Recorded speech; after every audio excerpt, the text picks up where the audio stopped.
Hey, what's going on, everyone? It's Steve Larsen. You're listening to Sales Funnel Radio.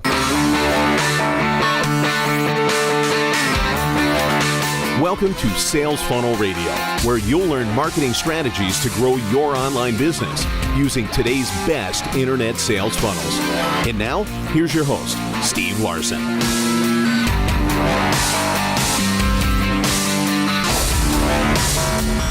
Hey guys, what's up? Hey, I am going to a lot of events right now.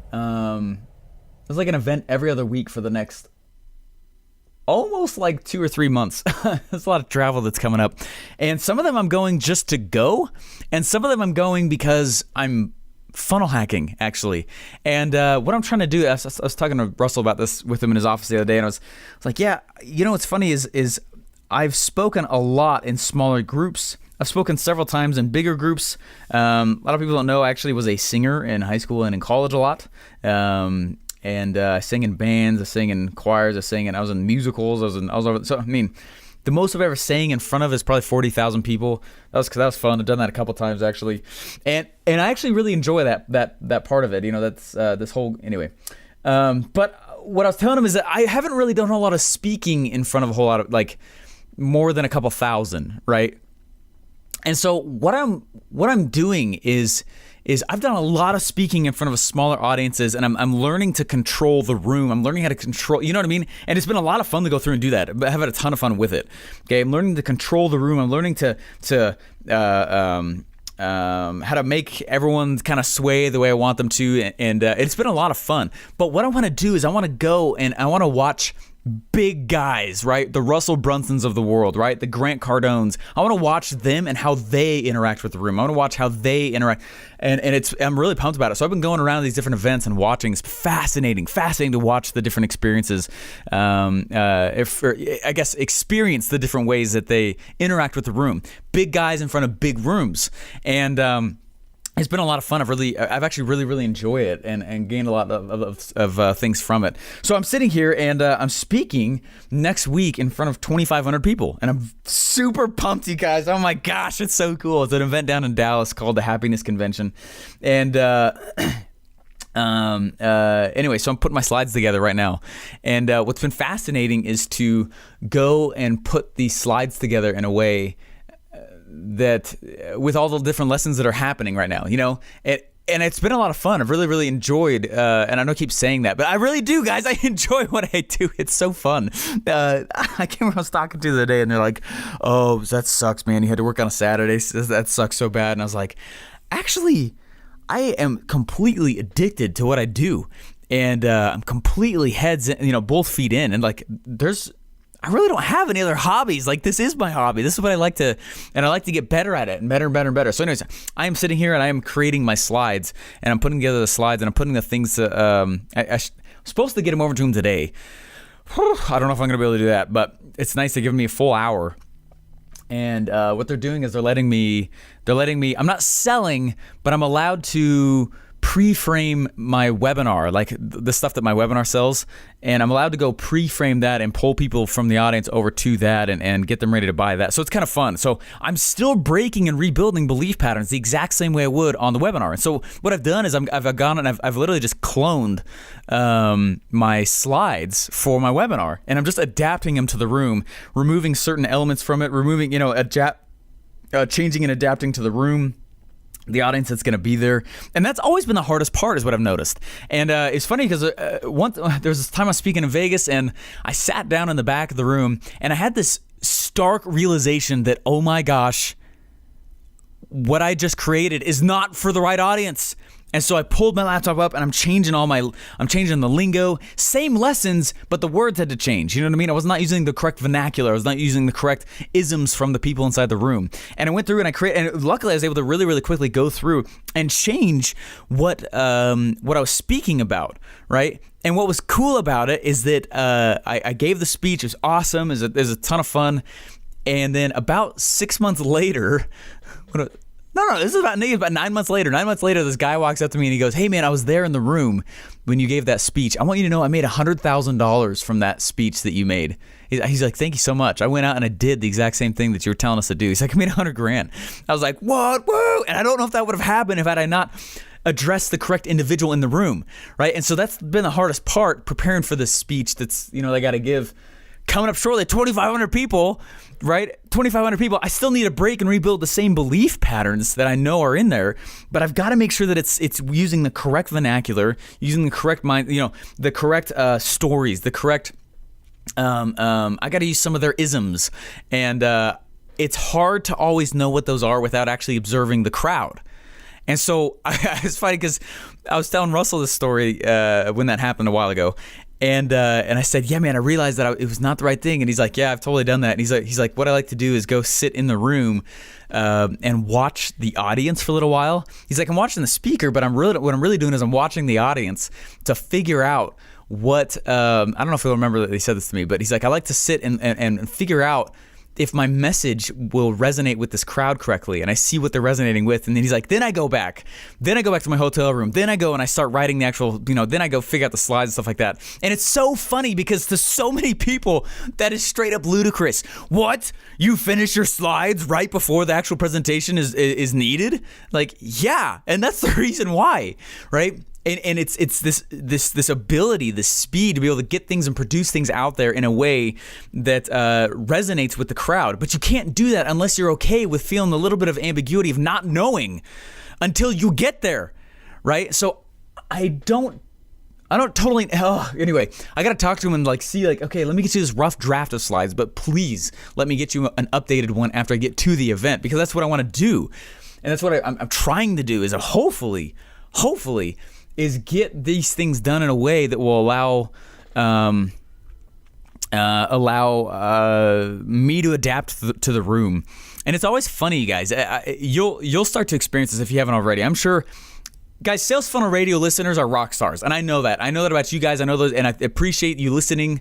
I'm trying to give you the best sales funnel stuff, and I got some really cool series and episodes coming up here shortly, and going to do a big old round of interviews again with some experts and of their industries and things like that. Anyway, there's a lot of cool things coming up here, and I know that you guys have probably experienced that before, where you go and you're standing, and it's easy to see if the crowd is with you or not.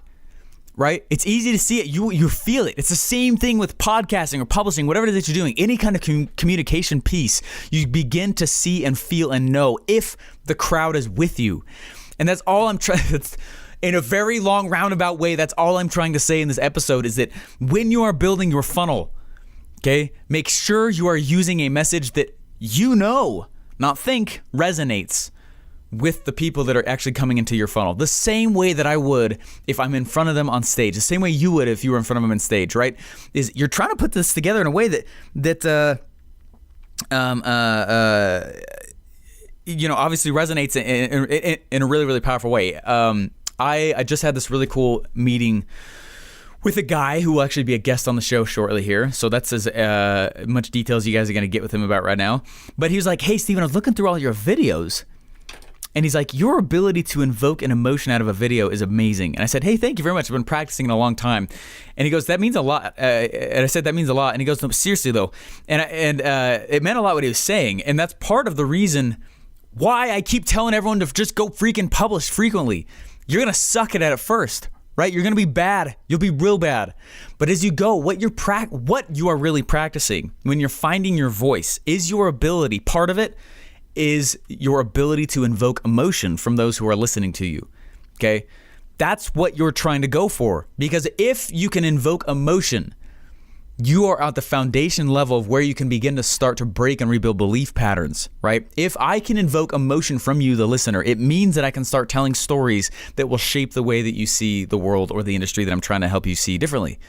Does that make sense? Big old nugget right there, big old aha. That's why you publish so frequently. It's to find the voice, but really what we mean by that is your ability to invoke emotion. How can you do it in a way that is natural sounding and comfortable to you, right? To your personality. I know sometimes I'm a goofball. I'm a kid at heart. Some of you guys aren't. That's fine. All right, it's whatever it is that you are. And so when you're out speaking on stage, you're building the funnel, you're going out and you're writing copy, or whatever it is, any communication piece, make sure it is resonating with the individual. And some of you guys might say like, Steven, duh. Like, I get that. Like, why wouldn't we do that in the first place? But what's funny is that like when we write copy, a lot of times we'll do it from the standpoint of what we think is cool. That's the wrong way to do it, right? What you're doing is you're writing copy, you're telling stories as the other person would tell them, okay? You're doing it as the other person wants to hear it, not how you think it sounds good or cool or professional or awesome.